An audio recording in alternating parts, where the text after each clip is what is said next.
So tell me what happened. I woke up like any other morning, ready to spend my trap money. But when I got to the city, the town was completely abandoned. Like, not a soul on site, even the barber shop was freaking empty.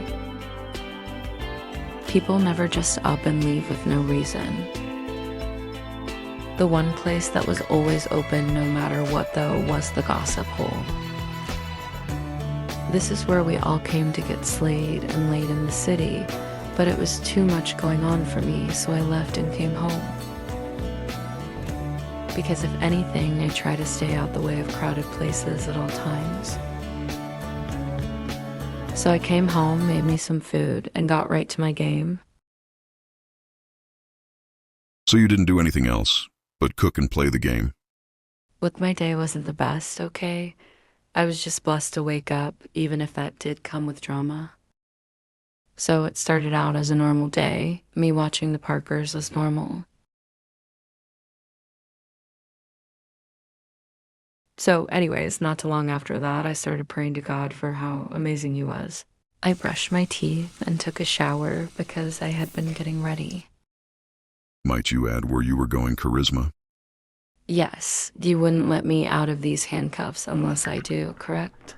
What fucking? I'm trying to hear your fucking side. I can take you into Fulton County now. I was at the gym and suddenly I got this dead feeling as if my grandfather had suddenly been unalived. Feeling my ass? You killed your fucking grandfather. Tell the truth. What? No, that's insane if you're thinking I killed my grandfather. He just died behind the couch. He was old, come on now. After I got this feeling, I tried to call my grandmother to make sure everything was all right, but she never picked up the phone. I left the gym, went to go check on them. Nobody replied to the door. I started to ask all the people outside, but they were a little too much for me. Then I went home and tried to forget about the fact that I couldn't contact my grandparents, but I could feel something was wrong, you know? First thing I did was clean up my house, not because it was dirty, because my anxiety was high about my grandparents. I tried to recall the last time I had spoken with my grandfather or even my grandmother. I remembered it was when he called the police on Lil Homie, and I told him I would poison him. Okay, what happened after that? I went outside for a night swim. It's kind of my thing, shawty. But I guess between the anxiety and the fake Nancy Drew, I was playing in my head. I was more tired than I expected. That didn't last very long. So I got out the pool and took a shower at this point. I was just trying to wash everything off. I felt dirty as hell. I think you're forgetting to mention how you altered your appearance 3 times as well, Mrs. Escobar. What?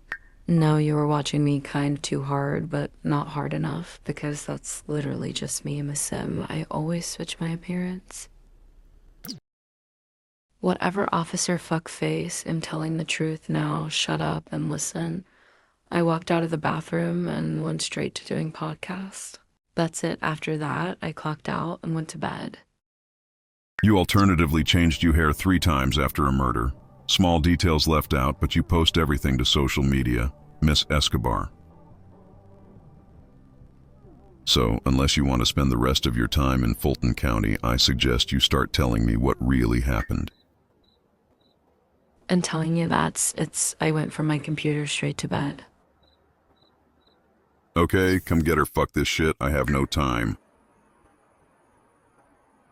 Okay, look, when I went to my grandparents' house, I seen my grandmother having relations with my grandfather, but it wasn't him. My grandma was having sex with somebody else. Book her, she thinks we DeKalb County, we standing on business around her. You have the right to remain. No, wait. I remember I stopped at In-N-Out Burger. I'm literally stopping traffic about my hunger. Don't you have a penthouse? Why the hell you always wasting your money? Seems like you're hiding or running from something. Anyways, as I was leaving In-N-Out, I could recall seeing Judith Ward's leave towards my grandparents' house. But then again, I can't remember exactly what happened after that. You see, I suffer from split sim disorder, and one of my personalities felt really dirty at the time.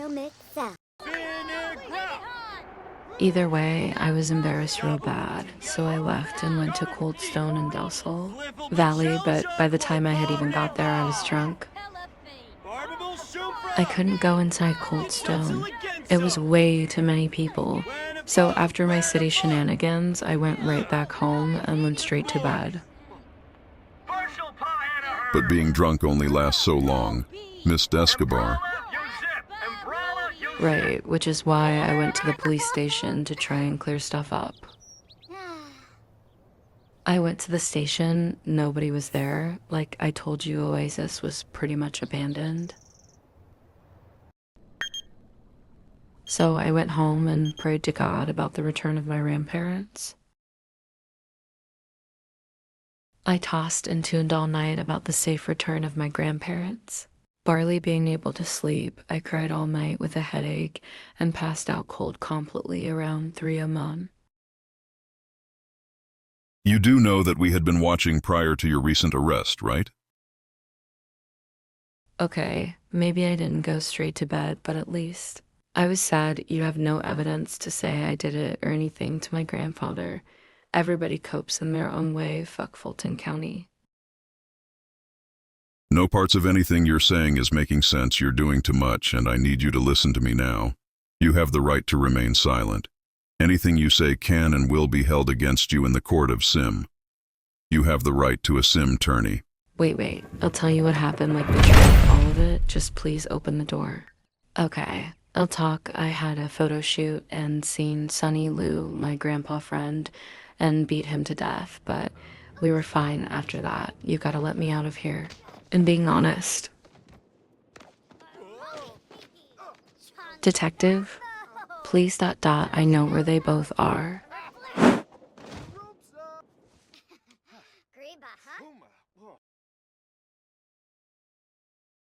This will be the last attempt to try and collect any information from you. I will be speaking with witnesses and your codependents. So if you're not going to be serious, don't worry about it.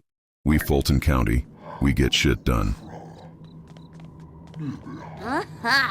By any means. Whoa,